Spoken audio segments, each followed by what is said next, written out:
அதிமுக இன்னைக்கு மூன்றாவது கட்சியாக வந்துட்டு போயிடுச்சு, மூன்றாம் இடத்துக்கு வந்து போயிடுச்சு அப்படின்னும் போது எப்பேற்பட்ட ஒரு கட்சி, எப்பேற்பட்ட ஒரு ஆளுமைக்கு கீழே இருந்த கட்சி, அந்த கட்சி கொஞ்சம் கொஞ்சமா தேஞ்சிட்டு வருது. உண்மையிலேயே இதை நீங்க எப்படி பாக்குறீங்க? இனிமேலாவது கொஞ்சம் ரோஷத்தோட இது பண்ணி வெளியே அனுப்பின தலைவர்களை எல்லாம் திருப்பி கூப்பிட்டு கட்சியை ஸ்ட்ரென்தன் பண்ணப்பா. அதிமுகவுக்கு நீ எதிர்காலம் இருக்குன்னு நினைக்கிறீங்களா சார்? இதை செஞ்சா ஒரு வேளை வரலாம்.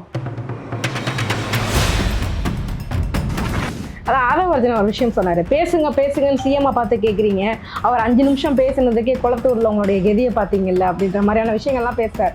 அமித்ஷாவும் ஞானேஷ்குமார் இல்லைன்னா நீ அந்த இடத்துல உட்காந்துருப்பேன், நீ எம்எல்ஏ இருப்பியா? இல்லை உங்க ஆளு அவங்க அப்படின்ற எல்லாம் நடந்திருக்குமா? இந்த யாரு தூண்டி விட்டது? கரூரில் தலைவரிக்க ஓடினீங்க, அவ்வளோதானே சாப்பிட்டு. மதுவை ஒழிப்பேன், அரசியலில் ஊழலை ஒழிப்பேன்னு ஒருத்தன் சொன்னான்னா அவன் தான் நம்பர் 1 ஃப்ராடுன்னு. இப்போ திருச்சி கிழக்குல இடைத்தேர்தல் நடந்துச்சு அப்படின்னா கண்டிப்பாக ஸ்டாலின் அவர்கள் போட்டியிடுவதற்கான வாய்ப்புகள் இருக்கு அப்படின்னு சொல்றாங்க. உண்மையிலேயே கேட்டால் இப்போதைக்கு கொஞ்சம் அமைதியாக இருக்கிறது நல்லது.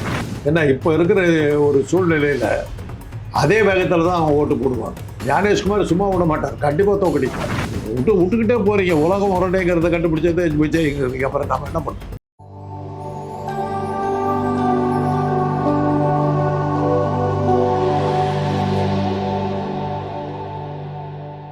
நேர்களுக்கு வணக்கம். இன்றைய நேர்காணலில் நம்மோடு இணைந்திருக்கிறார் அரசியல் விமர்சகர் மற்றும் மருத்துவர் திரு காந்தராஜ் ஐயா அவர்கள். வாருங்கள் பேசுவோம். வணக்கம் சார். அதிமுக இன்னைக்கு மூன்றாவது கட்சியாக வந்துட்டு போயிடுச்சு, மூன்றாம் இடத்துக்கு வந்து போயிடுச்சு அப்படின்னும் போது எப்பேற்பட்ட ஒரு கட்சி, எப்பேற்பட்ட ஒரு ஆளுமைக்கு கீழே இருந்த கட்சி, அந்த கட்சி கொஞ்சம் கொஞ்சமா தேஞ்சிட்டு வருது. உண்மையிலேயே இதை நீங்க எப்படி பாக்குறீங்க? பழனிசாமி யோசிக்கணும். இன்னைக்கு வரலும் அமித்ஷாவினுடைய அடிமையாக இருந்ததுனால அவர் சொன்னதெல்லாம் கேட்டு கட்சி ஒழிச்சு கட்டிவிட்டார். இனிமேலாவது கொஞ்சம் புத்தி வந்து அமித்ஷா வந்து இன்றைக்கி தாபேக்காவை உருவாக்கிட்டார். இனிமேலாவது நீ கொஞ்சம் புத்தியோடு நடந்து சுயமாக இது பண்ணி கட்சியை விட்டு வெளியே போனவங்கள கட்சிக்குள்ளார இணைச்சி கட்சியை பலப்படுத்தப்பார். இன்றைக்கி உனக்கும் அமித்ஷாவுக்கும் ஒரு சம்மந்தமும் இல்லை, நீ சுதந்திரமாக செயல்படலாம். இனிமேலாவது கொஞ்சம் ரோஷத்தோட இது பண்ணி வெளியே அனுப்பின தலைவர்களை எல்லாம் திருப்பி கூப்பிட்டு கட்சியை ஸ்ட்ரென்தன் பண்ணப்பார். அதிமுகவுக்கு நீ எதிர்காலம் இருக்குன்னு நினைக்கிறீங்களா சார்? இதை செஞ்சா ஒரு வேளை வரலாம். தலைவன் வந்து கவர்ச்சிகரமாக இருந்து பார்த்த உடனே அவர் பின்னாடி போகணுங்கிற தோன்ற எண்ணம் வரலைன்னா ஒரு கட்சி வளராது. தோற்றமே இல்லாமல் ஒரு கொஞ்சம் கூட இது பண்ண முடியாத, ரசிக்க முடியாத ஒரு தோற்றத்தை வச்சுக்கிட்டு உலகத்தையே ஆண்டது ஒரே ஆள் தான் அண்ணா அவர்கள். அழுக்கு வேட்டியை கட்டிக்கிட்டு அழுக்கு சட்டையை போட்டுக்கிட்டு ஷேவ் பண்ணாமல் வருவார். 5 அடி உயரம், மேடையில் என்ன எங்கே இருக்காருன்னு தெரியாது, மாநேரம், உலகத்தையே கட்டி ஆண்டார். இன்றைக்கி இருக்கிற தலைவர்கள்லாம் தொப்பி போட்டு கண்ணாடி போட்டு கோடி கிளாஸ் மாட்டி எல்லாம் போட்டுக்கிட்டு போட்டு மேக்கப்பில் சுற்றுற காலத்தில் அப்படியே வந்துட்டு போனவர். அது மாதிரி எல்லாராலையும் இருக்க முடியாது. பேச்சு திறமை. 7 மணிக்கு கூட்டம்னு போடுவாங்க, அண்ணாவா பேசுகிறான்னு போடுவாங்க. 7 மணிக்கு போய் உட்காந்தோம்னா வரமாட்டார். 10:30 மணிக்கு வருவார். அப்படியே உட்காந்து 10:30 மணிக்கு வந்துட்டு மற்றவங்களாம் பேச விட்டுட்டு 11 மணிக்கு பேச ஆரம்பிச்சு 1 மணி வரல பேசுவார். ராத்திரி கேட்டுக்கிட்டு. அது தலைவர். இந்த சாமர்த்தியம் யாருக்கும், இந்த தைரியம் யாருக்கும்? அதெல்லாம் இன்னைக்கு அது ஒரு காலம். அதை வச்சுக்கிட்டு இன்னைக்கு அது மாதிரி வந்தீங்கன்னா கல்லால் அடிச்சு போடுவாங்க. அதான் ஆதவர்ஜன் ஒரு விஷயம் சொன்னாரு, பேசுங்க பேசுங்கன்னு சிஎம்ஐ பார்த்து கேட்குறீங்க, அவர் 5 நிமிஷம் பேசுனதுக்கே குளத்தூர்ல உங்களுடைய கெதியை பார்த்தீங்கல்ல அப்படின்ற மாதிரியான விஷயங்கள்லாம் பேசுறாரு. உண்மையிலேயே விஜயோடைய ஒரு 5 நிமிஷம் ஸ்பீச்சுக்கு அவ்வளவு பவர் இருக்குன்னு நினைக்கிறீங்களா? அவர் இதை சொல்றாரு, கேட்டுக்க வேண்டியது தான். இப்போ குளத்தூர்ல போய் கேளுங்களேன். நான் ஸ்டாலின் தாங்க போட்டேன், எப்படின்னு ரிசல்ட் எப்படி போச்சுன்னு தெரியலங்கிறாங்க. ஞானேஷ்குமாரை கேட்கணும், எலெக்ஷன் கமிஷனர் கேட்கணும். 5 நிமிஷம் பேச்சு யார் சொல்லி பேசினார்? ஞானேஷ்குமார் சொல்லி பேசினார். குளத்தூர் போயிடுச்சு, அவ்வளோதான். இதில் என்ன பெரிய ஆரவர்ஜன் பெரிய ரகசியத்தை சொல்கிறேன், உலகத்துக்கே தெரியும். அமித்ஷாவும் ஞானேஷ்குமார் இல்லைன்னா நீ அந்த இடத்துல உட்காந்துருப்பியா, நீ எம்எல்ஏவாக இருந்திருப்பியா? இல்லை உங்க ஆளு அவங்க அப்படின்ற எல்லாம் நடந்திருக்குமா? உன்னை யார் தூண்டி விட்டது? ம். கரூரில் தலைவரிக்க ஓடினீங்க, அவ்வளோதானே உன் சாமர்த்தியம். இன்னைக்கு செந்தில் பாலாஜியை கண்டு நடிக்கிட்டு தானே சுற்றுறீங்க. ம். இன்னைக்கு ஏவாவை பார்த்து பயந்துக்கிட்டு தானே சுற்றுறீங்க. ஏன் ரைடு போகிற, நடுங்கிற, பயமுறுத்த பார்க்குற, நீ பேசுகிற. ம். இவ்வளோ பெரிய வெற்றியெல்லாம் கொடுத்தாங்க. என்ன பெரிய வெற்றி? 108 இடத்துல ஜெயிச்சிருக்க, 126 இடங்கள்ல நீ தோத்துருக்க. ம். அவங்க அத்தனை பேர் வந்து திமுக கூட்டணியில் இருந்தவங்க தான் ஜெயிச்சிருக்காங்க. திமுகவுக்கு போடப்பட்ட ஓட்டுகள் 126 இடம். நீ எப்படி பேசலாம்? அதைத்தான் அவர் சொன்னார், நாங்கள் போட்ட பிச்சைன்னார். பதில் இல்லையே. சாதாரண மூளை உள்ளவனு கூட புரியும். 126 இடங்கள்ல நீ தோத்துருக்க. யார் யாரையோ பிடிச்சி எவன் காலையோ விழுந்து இது பண்ணி இப்போ கூட உனக்கு நம்பிக்கை இல்லை. வந்த சேர்ந்தவெல்லாம் விட்டு அடிச்சுட்டு போயிட போகிறான்னு பயந்துக்கிட்டு சுழற்சி முறையில் அனைவருக்கும் பதவி கொடுக்கப்பட்டு ஆளை பிடிக்கிற. அவ்வளோதான் உன் கட்சி. இப்போ உன் கட்சியில் உன்னோட இருக்கிற கூட்டணி இருக்கும் கூட உன்னை விட்டு போயிடுவாங்கிற பயத்தில் நீ இந்த ஸ்டேட்மெண்ட் கொடுக்குற. அதை வச்சுன்னு கேட்குறேன், எதையே அந்த ஸ்டேட்மெண்ட் கொடுக்குற? எந்த நிமிஷத்துல விட்டு போயிடுவான். இல்லை உனக்கு நான் பதவி கொடுப்பேன், போயிடாதேன்னு குடிக்க வேண்டிய நிலைமையில இருக்கிற. நீ ஏன் பேசுற? அவர் ஆட்சிக்கு வர்றதுக்கு முன்னாடியே சொல்லியிருந்தாருல்ல சார், ஆட்சியிலும் அதிகாரத்துல பங்கு கொடுப்பேன்னு சொன்னாருமா. கூட்டணியில இருக்கிற இன்னைக்கு அவருடைய கூட்டணிக்கு வந்திருக்கோம்னா யாரு? திமுக கூட்டணியில இருந்தவன். ஆமா, அதை விட்டு தானே வந்தான். இவரு கூட கூட்டணியில யார் இருந்தா? அவங்க அது அவங்களுக்கு எல்லாத்துக்கும் நீ பதவி கொடுக்குறிய. 21 பேர் வந்து பழனிசாமி விட்டு வெளியில வந்தாங்க, பதவி கிடைக்கணும் இல்லைன்னு இப்போ திரும்பி போயிட்டான். அதுக்கப்புறம் தான் பயந்துட்டாங்க. பயப்படாதீங்க, எல்லாத்துக்கும் பதவி கொடுக்கும், சுழற்சி முறையில் அனைவருக்கும் பதவி கொடுக்கும் பயப்படுறாரு. அவ்வளோதான் அவர் கட்சி. இதுக்கு மேலே நான் பேசுறதுக்கு பயமா இருக்கு. குண்டாஸ். கண்டிப்பா சார். இன்னொரு விஷயம் நீங்க பார்க்கணும் சார், ஏன்னா இப்போ ரீல்ஸ் போட்டு வந்து பார்த்தீங்கன்னா தொழில்துறை அமைச்சர் வந்து நிறைய வந்துட்டு 6,000 கோடி ரூபாய்க்கு வந்துட்டு நாங்கள் வர்த்தகத்தை ஈர்த்துட்டு வந்திருக்கோம் அப்படின்ற மாதிரிலாம் சொல்லிட்டு இருக்கிறாங்க. ஸோ உண்மையிலேயே இது வந்து ஒரு புதுவிதமான ஒரு ஆட்சியாக பார்க்கப்பட்டுட்டு வருதா? தொழில்துறை எப்படி முன்னேற போகிறது? ஏன்னா வந்து தமிழ்நாட்டினுடைய தொழில்துறை வந்து பார்த்தீங்கன்னா திமுக ஆட்சியில் ரொம்ப அபரிமிதமானதாக இருந்தது. நிறைய கம்பெனிஸ் உள்ள வந்தாங்க, நிறைய முதலீட்டாளர்கள் உள்ள வந்தாங்க. ஸோ எப்படி இருக்க போகுது அப்படின்னு நினைக்கிறீங்க? பல கம்பெனி ராயல் என்ஃபீல்ட்லாம் போயிடுச்சு. காலகாலமா நம்ம ஊர்ல தயாரிக்கப்பட்ட பைக் அது. ஆதி காலத்துல தயாரிக்கப்பட்ட பைக். அவங்களே போயிட்டாங்க. சரி, இதையும் பார்த்துட வேண்டியதுதான். அவ்வளவுதான். உங்களுடைய மயக்கத்துக்கு தமிழ்நாடு வேலை போகுது, அவ்வளவுதான். என்ன பண்ண முடியும்? அவ்வளவுதான். விவரமே புரியாத ஒரு ஆசாமி கிட்ட ஆட்சியை கொடுத்துருக்கீங்க. அந்த பதவின்னா என்னன்னே தெரியாம டான்ஸ் ஆடிட்டு இருக்கிற ஒரு ஆளுகிட்ட ஆட்சியை கொடுத்துருக்கீங்க. என்ன பண்ணுறது? ஏற்கனவே இங்கே பணவீக்கம் அதிகமாக இருக்குது, இங்கே நிறைய கோடி கடன் இருக்குது அப்படின்னு சொல்லிட்டு இருக்காங்க. இந்த பக்கம் விவசாய கடன் தள்ளுபடி பண்ணிட்டு இருக்காங்க, பிறக்கும் குழந்தைங்களுக்கு தங்க மோதிரம் கொடுக்க போகிறதா சொல்லிட்டு இருக்கிறாங்க. ஸோ இன்னும் கடன் சுமை அதிகரிக்காதா சார்? தெரியாது, அவங்களதான் கேட்கு. என்ன திட்டங்கள், ஏதாவது வளர்ச்சி திட்டங்களா? எம்ஜிஆர் ஸ்டைல் அது. எம்ஜிஆருடைய 9 ஆண்டு கால ஆட்சியை பற்றி சிஏஜி அறிக்கை என்ன தெரியுமில்ல? சிஏஜின்னா யார்? Central auditor general. அவர் கொடுத்தது, மத்திய அரசு கொடுத்தது.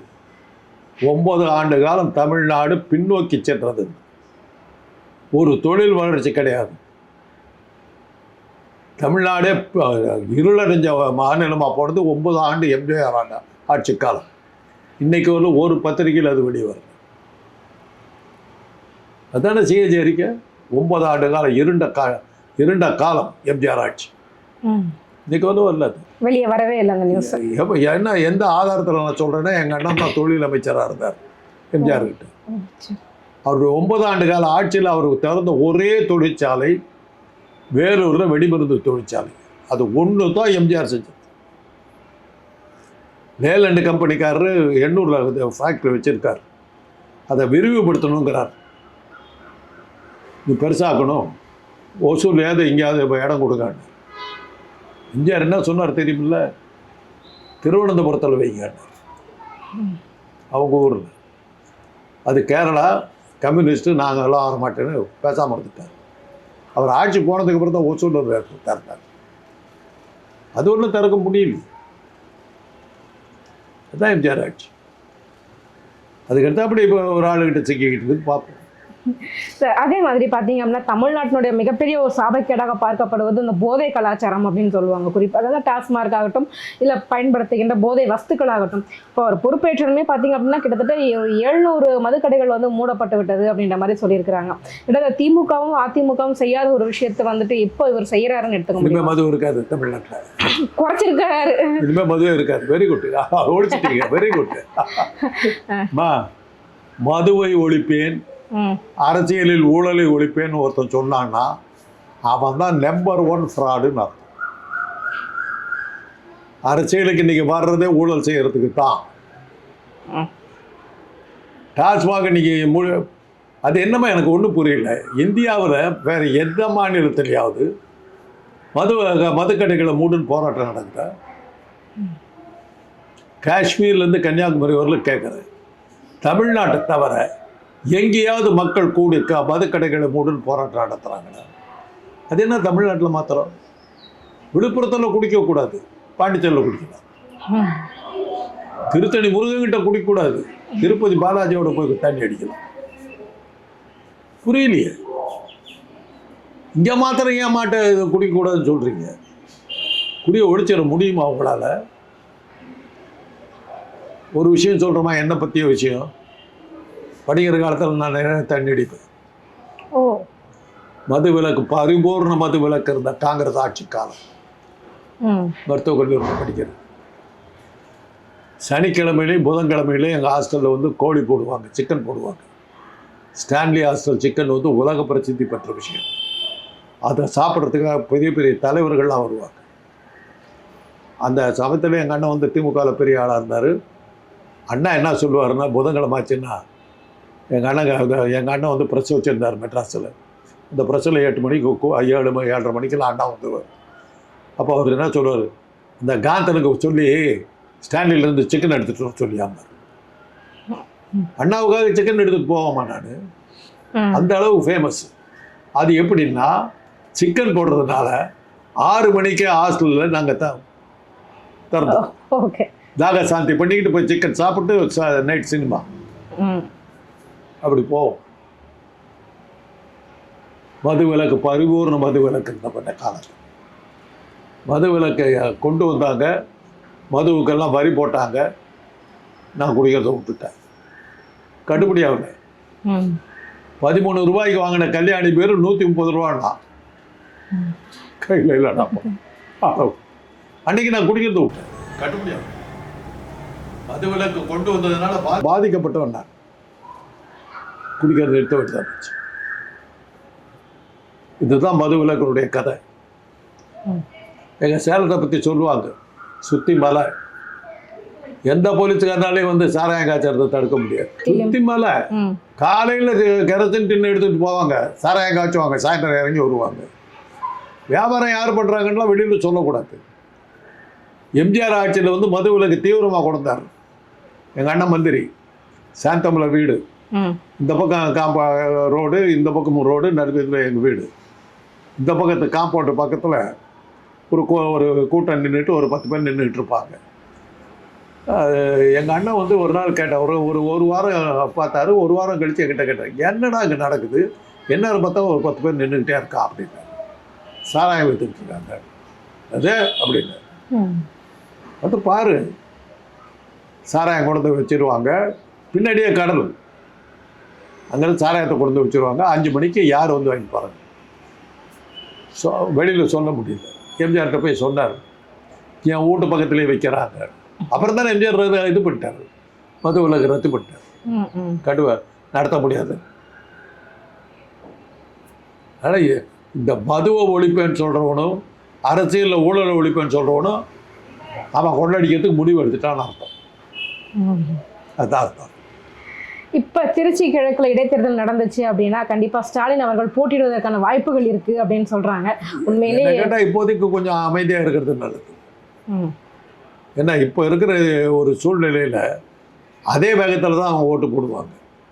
அது ஞானேஷ்குமார் சும்மா விட மாட்டார், கண்டிப்பாக தோக்கடிப்பார். அதனால் அது இப்போ போனீங்கன்னா கண்டிப்பாக தோப்பீங்க. அதே மாதிரி பார்த்தீங்கன்னா நிதித்துறையிலையும் சரி மின்துறையிலையும் சரி தொடர்ந்து வந்து வெள்ளை அறிக்கை வந்து விட்டுட்டு இருக்காங்க. திமுக அரசு மேலே அவ்வளவு புகார்கள் வந்துட்டு முன்வைக்கப்பட்டுக்கிட்டு வருது. மின்துறையிலாம் எடுத்துக்கிட்டிங்க அப்படின்னா வருவாயை விட செலவினங்கள் தான் ரொம்ப அதிகமாக இருக்குது. கிட்டத்தட்ட பார்த்தீங்க அப்படின்னா எல்லாருமே வந்துட்டு தனியாருக்கு கொடுக்குற நிலைமையில மைண்ட் செட்டில் தான் இருக்கும் அப்படின்ற மாதிரி சொல்லியிருக்கிறாரு. உண்மையிலே தனியாருக்கு வந்து மின்துறை தாரை வார்க்கப்பட்டால் என்ன ஆகும்னு நினைக்கிறீங்க சார்? சேலம் அப்படி தான் இருந்தது. Salem Erode electricity corporation company பேரில் தான் தனியார்கிட்ட தான் கொடுத்தாங்க. பலதான் அவஸ்தப்பட்டோம். சுதந்திரம் வந்து பல வருடங்கள் அவங்கக்கிட்ட தான் தனியார்கிட்ட தான் இருந்தது. அப்புறம் தான் தேசியமயமாக்கி அரசாங்கத்துக்கிட்ட வந்து இதெல்லாம் பல விஷயங்கள் அரசாங்கத்துக்கிட்ட தான் இருக்கணும். அதெல்லாம் வந்து தனியார்கிட்ட கொடுத்தீங்கன்னா வேற மாதிரி ஆகிடும். அதெல்லாம் நீங்கள் கொஞ்சம் ஜாக்கிரதையாக இருக்கும். அவ்வளோதான் நம்ம சொல்ல முடியும். கேட்குற ஆளாக இருந்தால் சொல்லலாம். எனக்கே எல்லாம் தெரியுங்கிற ஆளுகிட்ட போய் என்னத்தை பேசு. ஏன்னா இங்க வந்து மின் திருட்டுக்கே திமுக தான் காரணம்னு சொல்லிட்டு இருக்காங்க. திருட்டோ கரண்ட் கொடுத்தாங்கல்ல. ஆமா, இன்னைக்கு நடக்குதா? இன்னைக்கு கரண்ட் எங்கன்னு இப்படி வச்சு பாக்குறாங்கல்ல. ஃபியூஸ் பிடிங்கிட்டு போறது திமுக காரங்க தானே. எலக்ட்ரிக் ஒயர், காப்பர் ஒயரை மேல இருந்து கடவுள் வந்து கழட்டிக்கிட்டு போயிட்டார் தெரியுமில்ல. அது அவர் சொன்ன பார்த்தா சிரிப்பு வந்தது. இன்னைக்கு சென்னையை பொறுத்தவரை எல்லாமே வந்து புதைச்சி அந்த மண்ணுக்கடியில் தான் கம்பிகள் போகுது. வெளியில் கம்பிகள் கிடையாது. அந்த காப்பர் ஒயரை திருடினான்னு சொன்னான் அவரை பத்திரி. இந்த ஞான சூழ்நிலைகளை வச்சுக்கிட்டு நம்ம என்ன பேசுறது? கம்பிகளே வெளியில் கிடையாது தமிழ்நாட்டை பொறுத்தவரை. எல்லாம் மண்ணுக்கடி. அந்த காப்பர் ஒயரை திருடிட்டு போட்டான். அதனால தான் கரெக்ட் போச்சு. அவ்வளோ என்ன வேணாலும் பதில் சொல்லலாம். அந்த கையால் ஆகாதவன் கூட்டு போன விட்டத்தில் தான் அவனை கதையாக உங்ககிட்ட ஆட்சி கிடைச்சி போச்சு. 5 வருஷம் அனுபவிக்க வேண்டியதுதான். அப்போ என்ன பண்ணுறது? பெண்களோட அவ்வளோ வரவேற்பு இருக்குல்ல அவருக்கு. பெண்களோட வரவேற்பாகட்டும் தெரியுது. இல்லை, நான் உங்ககிட்ட என்னுடைய சந்தேகங்களை கிளியர் பண்ணிக்கிறேன். மற்றபடிக்கு நான் எந்த கட்சியும் சாராதவள், அவ்வளோதான். அது பெண்கள் எம்ஜிஆருக்கு ஓட்டு போட்டவங்க தானே. திருப்பி ஓட்டு போட்டாங்கல்ல. அப்படிதான் அவங்க புத்தி இருக்கும். சினிமாக்காரன் பின்னாடி போகிறது வந்து தமிழ்நாட்டு அன்னைக்கு தமிழ் படங்களை யாரை நம்பி எடுத்தாங்க? தாய்மார்களுக்கு பிடிக்குங்கிறதுனால தான் அன்னைங்கிற பேரில் வரும். அன்னை நானேன்னு வரும். ஒரு தாய் மக்கள்னு வரும். படங்கள் பேர்கள் எல்லாமே பெண்ணை அடிப்படையாக வச்சு தான் வந்தது. பராசக்தி திராவிட இயக்க கொள்கைகளை சொல்கிற படத்துக்கு பேர் பராசக்தி. வேலைக்காரி முழுக்க நாத்திக பேசுகிற படத்துக்கு பேர் வேலைக்காரி. இப்போ தாய்மார்கள் அட்ராக்ட் பண்ணுங்கிறது தானே இருக்குது. அதனால சினிமாவுக்கு இந்த தமிழ்நாட்டு பெண்களுக்கும் தொடர்பு ஆதி காலத்திலிருந்தே உள்ளது. எம்ஜிஆர் பாணியும் அப்படியே விஜய் வந்து பின்பற்றிட்டே வராரு. ஒரு நடிகம் வந்துட்டா உடனே ஒன்றும் கவலைப்படவில்லை. அத்தனை பொம்பளை அங்கே தான் ஓட்டு போடுவார். சினிமாவுக்கு போன சித்தாளுன்னு ஜெயகாந்த் ஒரு புக் எழுதுனார்ப்பா. அதை வாங்கி படிச்சுப்பார். சினிமாவுக்கு போன சித்தாள் வாங்கி படிச்சுப்பார். நம்ம தமிழ்நாட்டு பெண்களை பற்றி பயங்கரமாக எழுதியிருப்பார். கண்டிப்பா சார். அதே மாதிரி பார்த்தீங்க அப்படின்னா திருமாவளவன் அப்படின்னு எடுத்துக்கிட்டோம் அப்படின்னா ஒடுக்கப்பட்ட மக்களுக்காக வந்துட்டு முதல்ல குரல் கொடுக்குறவர் அப்படின்ற மாதிரியான விஷயங்கள் நல்ல பிம்பம் இருந்தது. உண்மையிலே இப்போ தாவேக்கா கூட வந்து இணைஞ்சிருக்கிறாரு. ஆனால் இப்போ அவருக்கான பிம்பங்கள் எப்படி இருக்குன்னு பார்த்தீங்கன்னா ஆட்சிக்காகவும் அதிகாரத்துக்காகவும் பார்த்தீங்க அப்படின்னா உங்களுக்கு தன்னுடைய கொள்கையில காம்ப்ரமைஸ் பண்ணிக்கிட்டாரா? நடக்கிற அநியாயங்கள்லாம் பார்த்துட்டு அமைதியாகவே இருக்காரு திருமாவளவன். இன்னும் இப்போ இன்னைக்கு ஸ்டாலினை பற்றி கிண்டல் பண்ணதுக்கு திருமாவளவன் கடுமையான அறிக்கை கொடுத்தார். குழந்தைகளுக்கு எதிரான பாலியல் வன்கொடுமைகளுக்கெல்லாம் பார்த்தீங்கன்னா அது ஒன்றும் பண்ண முடியாதும்மா. அதை தடுக்கிறதுங்கிறதெல்லாம் நடக்காது. அதெல்லாம் வந்து நான் நிறுத்திடுவேன்னு சொல்றதெல்லாம் அவருக்கு தெரியும். சிங்க பெண்கள் படையெல்லாம் வந்து தொடங்கி இருக்கிறாங்க. யாருமே தொடங்காத ஒரு படை. அதெல்லாம் மகளிர் காவல் நிலையத்தை வந்து உருவாக்குனதே திமுக. விட்டுக்கிட்டே போறீங்க. உலகம் உரடைங்கிறத கண்டுபிடிச்சது விஜய்ங்கிறதுக்கு அப்புறம் நம்ம என்ன பண்ணோம்? திருமாவளவன் கொள்கையை வந்து காம்ப்ரமைஸ் பண்ணிட்டாருன்னு தொடர்ச்சி அவர் மேல காம்ப்ரமைஸ் இல்லைம்மா. இன்னைக்கு திமுகவில் இருந்த கூட்டணிகள் பூராமே தாவேக்கா கிட்ட போயிருது. ஏன் தெரியுமா? தாவேக்கா யார் பின்னணியில் இருக்குதுங்கிறது எல்லாத்துக்கும் தெரியும். அந்த அமித்ஷாவினுடைய இது அதிகாரம் வந்து இங்கே வந்துடக்கூடாதுங்கிறத இவங்களாம் உள்ளே போய் பூத்துட்டாங்க. இன்னைக்கு விஜய் ஏதாவது செய்யணுன்னாக்கா இவங்ககிட்ட கேட்க வேண்டிய கட்டாயத்துக்கு வந்திருக்காரு. ஆட்சியில் நீடிக்கணுன்னாக்கா உனக்கு சுழற்சி முறையில் பதவி தரப்படும்னு சொல்லி காம்ப்ரமைஸுக்கு போயிருக்காரு. ஏன் போனார்? அமித்ஷாவால் ஒன்றும் பண்ண முடியல, குறைந்துட்டார். 108 இடம் தான் கிடைச்சிது. 126 இடம் உனக்கு காட்டி பிடிச்சி. அதனால் வேறு வழி இல்லை. இத்தனை பேர் உள்ளே போயிட்டாங்க. திமுகவில் இருந்த கூட்டணியில் இருந்தவங்க பூரா உள்ளே போயிருக்காங்க. நீ என்ன பண்ணிட முடியும் அவங்களை தாண்டி? ஆக உன் ஆட்சியை உன்னை உன் வரல வச்சு உன் கண்ணை குத்துறதுக்கு அவங்க ரெடி ஆகிட்டாங்க. அமித்ஷா மிகப்பெரிய பிரச்சனைக்கு ஆளாகி இருக்கிறார். ஞானேஷ்குமார் வாழ்க, அவ்வளவுதான். கண்டிப்பா. இப்ப இருக்கிற இன்றைய அரசியல் எதிர்காலம், இன்றைய அரசியல் களத்தை பத்தி ரொம்ப தெளிவான விளக்கங்கள் எங்களுக்கு கொடுத்துருக்கீங்க சார். எங்க கேள்விகளுக்கு ரொம்ப சிறப்பா பதில் சொன்னீங்க. ரொம்ப நன்றி.